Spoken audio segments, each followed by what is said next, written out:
ఇరు ప్రాంతాలకు న్యాయం చేయలేనప్పుడు రాష్ట్ర విభజనను ఉపసంహరించుకోవాలని వైఎస్ఆర్ కాంగ్రెస్ పార్టీ అధ్యక్షుడు వైఎస్ జగన్మోహన్ రెడ్డి చంచల్గూడ జైల్లో ఆమరణ నిరాహార దీక్ష చేపట్టారు.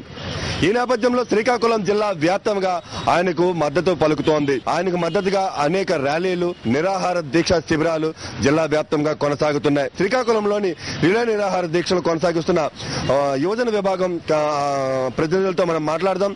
అసలు దీక్ష ఎందుకు చేయవలసి వస్తుంది, జగన్మోహన్ రెడ్డి చేస్తున్న దీక్షలకు వీరు ఏ విధంగా మద్దతు తెలియజేస్తున్నారో అడిగి తెలుసుకుందాం. ఇంత మద్దతు ఎందుకు కూడగట్టాల్సి వస్తుంది? మీరంతా కూడా జగన్మోహన్ రెడ్డి చేస్తున్నటువంటి దీక్షల పట్ల ఏ విధంగా స్పందిస్తున్నారు?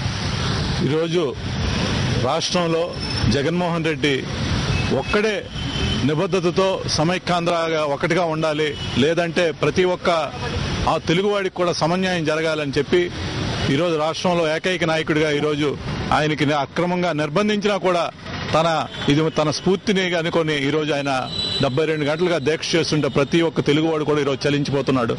ఈరోజు జగన్మోహన్ రెడ్డిని అయితే మీరు నిర్బంధించారు, కానీ ఆయన చేస్తున్న దీక్ష వల్ల కొన్ని లక్షల మంది జగన్మోహన్ రెడ్డిలో ఈ దీక్షలను ప్రారంభిస్తారని, దాన్ని ప్రజలకు తెలియజేయాలని చెప్పే ఈరోజు జగన్మోహన్ రెడ్డి ముఖాన్ని మాస్కుల్లో పెట్టుకొని జగన్మోహన్ రెడ్డిని ప్రతి వాళ్ళు ఈ యొక్క మెసేజ్ని ప్రజలకు పంపించాలని చెప్పి ఈరోజు ఈ దీక్ష కార్యక్రమాన్ని ప్రారంభించడం జరిగింది. మరి ఈరోజు సమైక్యాంధ్ర విభజన గురించి జరిగిన వెంటనే మొట్టమొదట స్పందించి ప్రజల్లోకి వచ్చినటువంటి పార్టీ ఒక వైఎస్ఆర్ కాంగ్రెస్ పార్టీ.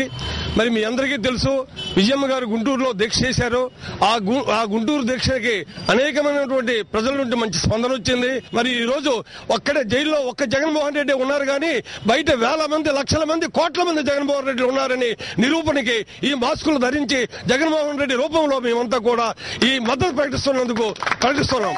జైల్లో జగన్ దీక్ష చేస్తున్నారు. అదేవిధంగా జిల్లా స్థాయిలో కూడా, మండల స్థాయి, గ్రామ స్థాయిలో కూడా వైఎస్ఆర్ కాంగ్రెస్ పార్టీ శ్రేణులు చేస్తున్నారు. వీళ్ళందరి తాలూకా ఒత్తిడి వలన ప్రభుత్వం తప్పనిసరిగా తొలగి సమైక్య రాష్ట్రం ఏర్పడుతుందనేటువంటి అభిప్రాయం కలుగుతోంది.